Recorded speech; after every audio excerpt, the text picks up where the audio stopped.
Au nom du Père et du Fils et du Saint-Esprit, ainsi soit-il, bien chers fidèles. Premier dimanche de l'Avent, c'est le nouvel an liturgique. Et comme chaque année nous rappelons, on parle à la fin de l'année comme au début de l'année de la même chose, de la fin des temps et du commencement de l'éternité. Et le 24e, dernier dimanche après la Pentecôte, qui donc est la fin de l'année liturgique, qui parle des fins dernières, du jugement dernier, comme le premier avant aujourd'hui, dans lequel notre Seigneur Jésus-Christ, dans l'Évangile, nous révèle les faits terrorisants, nous devons bien le dire, de la fin des temps, n'est-ce pas?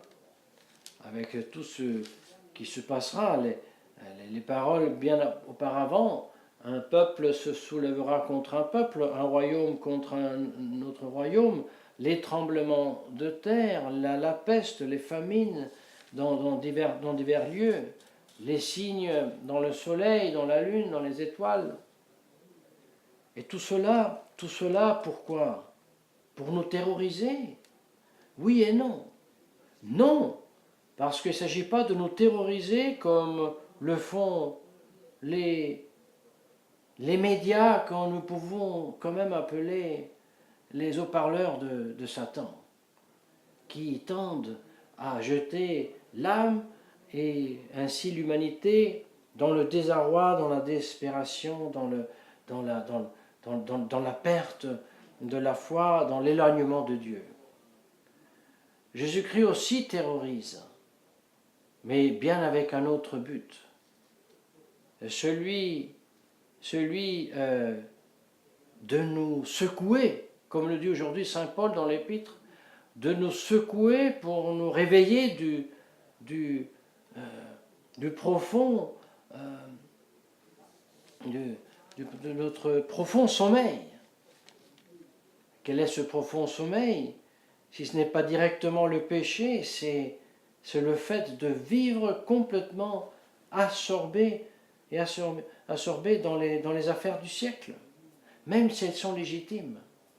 Mais le fait d'être complètement absorbé par les cures et par les préoccupations de la vie terrestre, à tel point que ça nous empêche d'élever notre âme vers Dieu, ça c'est mortel. Même c'est paragonné même au vice de l'alcool. Parce que c'est une anesthésie, c'est un ôter nos facultés surnaturelles, les faire mourir. Vous voyez, voilà la raison bien contraire et opposée à celle du monde de donner des nouvelles terrorisantes. Le monde, aujourd'hui aussi, est en train de nous terroriser avec toutes sortes de nouvelles. Mais la méditation chrétienne sur la fin dernière, même non seulement sur la fin de ce monde, lorsque ce monde physiquement cessera d'exister, mais même la fin de notre corps, la mort, la contemplation de notre mort, lorsque nous serons là, avec les sens qui nous abandonnent, peut-être avec des grandes douleurs, avec une maladie, quelque chose. Voilà, la méditation de ce fait nous doit, ainsi nous enseigne notre Seigneur Jésus-Christ, secouer à nous justement détacher de ce monde et nous réveiller et à tenir présent, comme il dit, que votre libération est proche. Ce sont deux mondes parfaitement contraires, mais qui vivent dans le même lieu, ici sur terre. Le monde qui s'approche de Dieu et le monde qui s'approche de l'enfer. Et le soin de notre Seigneur Jésus-Christ, c'était justement de nous sauver et de ses apôtres et des saints papes qui l'ont suivi, comme par exemple cette nuit Saint Grégoire et Saint Léon qui nous expliquent cette page de l'Évangile en nous disant, par exemple Saint Grégoire pape, il nous disait, notre Seigneur Jésus-Christ il nous dit ces choses parce qu'il veut nous trouver préparés lorsqu'il viendra nous chercher. Et c'est pour ça qu'il manifeste les calamités qui précéderont la fin des temps. Afin que, dit-il, nous voulions craindre Dieu dans la tranquillité plutôt que si nous ne le craignons pas, excusez-moi, si nous ne le craignons pas dans la tranquillité, à moins nous commençons à le craindre quand nous sommes abattus par les calamités et les fléaux qui nous incombent. Oui. Et Saint Grégoire est un homme de Dieu, un saint, mais qui vivait dans le monde, et le monde il le connaissait. Et donc, avec beaucoup de réalisme, il dit à ses ouailles auxquelles il prêche, il dit, mais si nous regardons la prophétie qui traite des guerres, n'est-ce pas, les soulèvements des peuples et des royaumes, il dit, quand nous lisons dans nos codes d'histoire, nous rendrons compte que ce que nous enseigne l'histoire est peu de choses, dit-il, en comparaison à ce que nous sommes en train de vivre ces temps-ci. Nous sommes au VIe siècle. Et oui, parce que ce que s'est passé dans l'Europe, dans l'Italie, mais aussi dans l'Europe, les invasions barbares, les Vandales, les Huns, les Goths, les Allemands, tous ces peuples-là de là, ça fait des vrais ravages, des ravages répétés dans toute l'Italie. Et des ravages aussi, non pas seulement faits par des païens, même par des chrétiens. Et ils voyaient ça justement comme un signe de la fin des temps. Et ils avaient parfaitement raison de dire au VIe siècle que la fin est proche. Ils avaient parfaitement raison. Ce n'est pas parce que depuis ce VIe siècle, il y en a eu autre 14 que c'était faux. Parce que la fin est toujours proche. Elle est toujours proche. Elle est proche pour chacun de nous, pour son moment de mourir. Et elle est proche par le fait que nous ne savons pas quand ça finit et que nous devons toujours être prêts à la fin. Et comme ça, aujourd'hui aussi, bien sûr, beaucoup perçoivent comme si c'était proche de la fin. Et nous ne le savons pas. Ça peut continuer encore pour autres 14 siècles, comme aussi pour 2 ans. Nous ne le savons pas. Nous ne le savons pas, mais nous devons être prêts et lire et comprendre et vivre le présent comme le vivait Saint Grégoire. Il vivait la dévastation de l'Italie et de l'Europe par les guerres incessantes, les guerres des Goths. C'était quelque chose qui avait dépeuplé l'Italie. C'était une espèce de guerre de 30 ans, si on veut dire, pour les ravages que ça fait. Puis on peut discuter si ça valait la peine ou non. En tout cas, ça fait des ravages. Et les ravages, nous sommes en train de les vivre ici aussi, dans notre Europe, pas encore dans ce point, disons, sanglant, mais culturellement, politiquement, ecclésiastiquement, oui. Et aussi, la perspective de grands bouleversements aussi en ce qui se regarde la tranquillité publique, aussi, c'est à la porte. Et voilà que nous ne devons pas avoir la peur qui éloigne de Dieu, mais la crainte de Dieu et utiliser toutes ces situations pour les vivre comme un juste châtiment pour nos péchés, pour le péché de l'Europe, pour le péché de la France. Et, voyez, c'est enfantin, c'est ridicule. C'est ridicule. Donner la faute de l'invasion islamique de l'Europe à tel monsieur de la politique, actuellement vivant, parce qu'il est fait entrer, par exemple. C'est ridicule. Comme c'est ridicule de dire, par contre, tel autre monsieur, telle autre madame, elle nous sauvera et chassera tous les musulmans de la France. C'est ridicule aussi. Ça veut dire qu'on n'a pas le sens des choses. Or les choses sont de Dieu, sont dans la main de Dieu.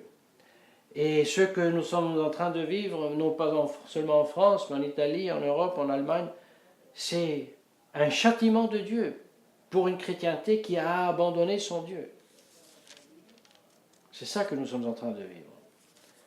Et c'est cela que nous expliquent les papes. Saint Grégoire, d'une façon extérieure. Saint Léon, pape, nous l'explique d'une façon intérieure lorsqu'il nous explique la nécessité de faire pénitence, même de donner un frein très fort au sens externe pour libérer l'âme, pour se préparer à la sagesse divine, pour se préparer à craindre Dieu, pour se préparer à son éternité.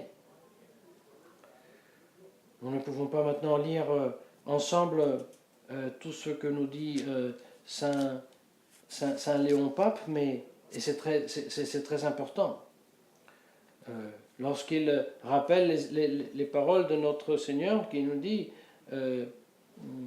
veillez que le Seigneur ne vous trouve pas pris dans la crapule ou alors dans la préoccupation, dans les cures des choses de la vie, du siècle. Et là, c'est surprenant qu'on équipare deux choses. La crapule, qui quand même est un vice, avec la cure des affaires du siècle, mais qui est un très noble devoir. Oui, la cure des choses du siècle, c'est un noble devoir, mais quand la cure des choses même légitimes de ce monde me prennent de telle sorte que je ne pense plus à mon éternité, c'est à équiparer au vice de la crapule. C'est ça qu'on veut nous enseigner. Et c'est pour cela, pour ne pas être emprisonné dans les cures de ce siècle, il faut nous faire violence, il faut que la volonté, l'âme, dit-il, la même âme qui est le principe de notre mouvement, la même âme sans laquelle nous ne sommes même pas capables de désirer, même avec la chair, de même pas capables de mettre en acte un bon appétit pour un bon beefsteak. Et ce sont de bonnes choses, ce ne sont pas de mauvaises choses. Mais il nous dit Saint Léon, cette même âme qui doit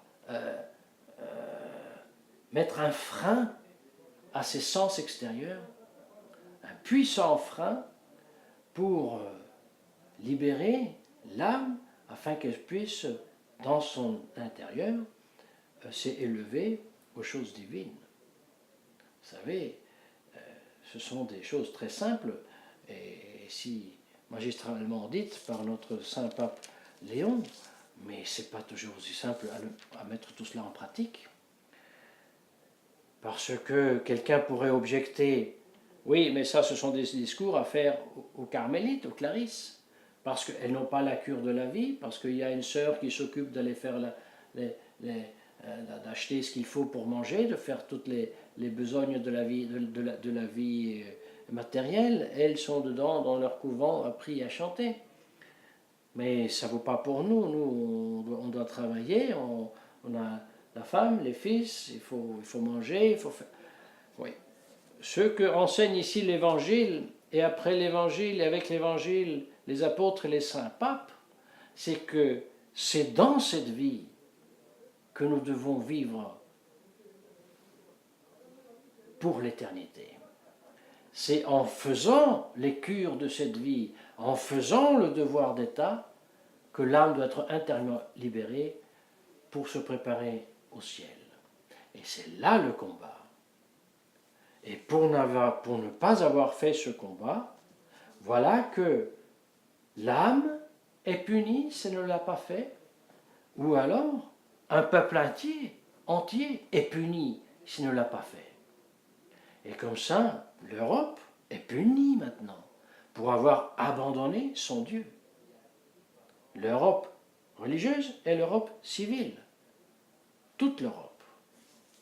Et voyez, cette punition qui vient de Dieu est une punition qui obéit à la loi même de l'histoire du monde, de l'humanité.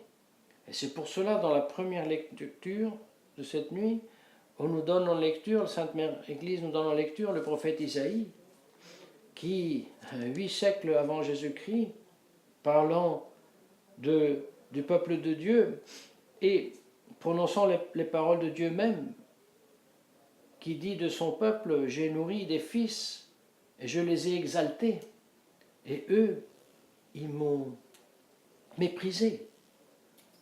Et ensuite, la fameuse phrase, on peut dire la phrase de la crèche natalice.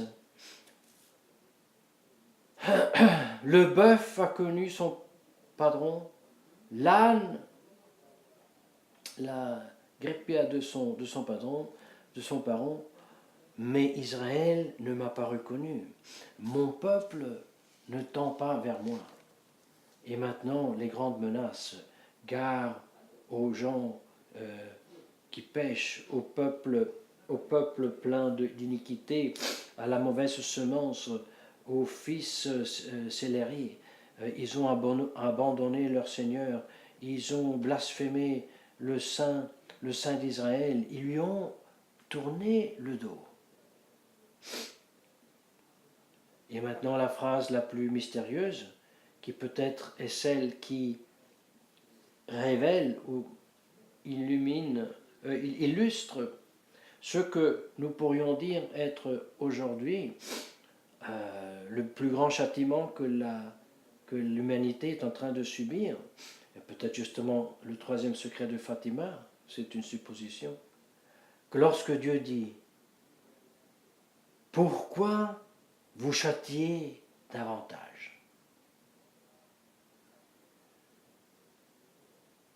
Parce que vous ajoutez prévarication à prévarication pour dire « À quoi bon vous châtiez ?» Je l'ai essayé avec les bonnes manières, avec les bonnes choses. Je vous ai donné tout, je vous ai libéré de l'Égypte, je vous ai donné un beau pays, je vous ai comblé de bienfaisance. À chaque fois, vous m'avez oublié, vous m'avez méprisé. Ensuite, je vous ai châtié, et plusieurs fois même châtié. Et je vous ai mis sous le joug non seulement de Babylone, mais de la Syrie, de l'Égypte, des Grecs, tous, les Romains. Ça ne servait à rien. La seule chose que restait à faire, lorsque le Verbe de Dieu était incarné, regarder Jérusalem et pleurer. Tout le chef est malade, tout le cœur est affligé. De la tête aux pieds, il n'y a rien de sain en lui. Mais les blessures, les lévidures, ce sont des plaies purulentes. Et maintenant le grand reproche aux pasteurs qui n'ont pas été fâchés, qui n'ont pas été soignés et qui n'ont pas été soignés avec l'huile. Et ça, c'est le grand reproche fait aux pasteurs. Vous voyez, ça nous fait quand même penser à la grande responsabilité des pasteurs de l'Église conciliaire qui a abandonné l'Église catholique, qui au lieu de secouer les gens de leur sommeil du péché et les réveiller pour vivre de vertu et se préparer à l'éternité, voilà que c'est une église de aggiornamento, une église qui tranquillise le pécheur, qui tranquillise le péché. Qui suis-je pour juger un homosexuel? Ce François qui abuse le nom de cet autre François que nous fêtons aujourd'hui, qui en Inde est mort sur la plage après avoir converti une infinité d'âmes à Jésus-Christ. Et là, l'usurpateur de nom de François qui se promène en Orient pour faire le diplomate. Ça oui, c'est un grand châtiment. Et d'autant plus, nous devons être gré, nous devons être reconnaissants à la divine providence qu'elle nous a voulu envoyer notre vénéré fondateur, M. Marcel Lefebvre, qui nous a mis dans les mains ces textes, cette liturgie, qui nous a fait prêtre, qui nous a laissé le sacerdoce certainement valide avec la saine doctrine, pour reconnaître ces choses. C'est pour cela nous ne voulons pas fermer les yeux, nous ne voulons pas faire la politique de l'autruche qui simplement se retire du monde ne veut pas en savoir, non. Mais bien en voyant ce monde, avec tout ce qui se passe, nous voulons le percevoir dans tout son aspect terrifiant, mais pour trembler et être dans la crainte de Dieu et vivre ces calamités comme morale en attendant, économique en attendant, politique en attendant, religieuse en attendant, avant que ce soit peut-être aussi, Dieu nous préserve physiquement, comme un juste châtiment pour nos péchés. Et nous demandons à la très sainte Vierge Marie de nous obtenir la grâce de le vivre en imitant son divin Fils, au nom du Père et du Fils et du Saint-Esprit, ainsi soit-il.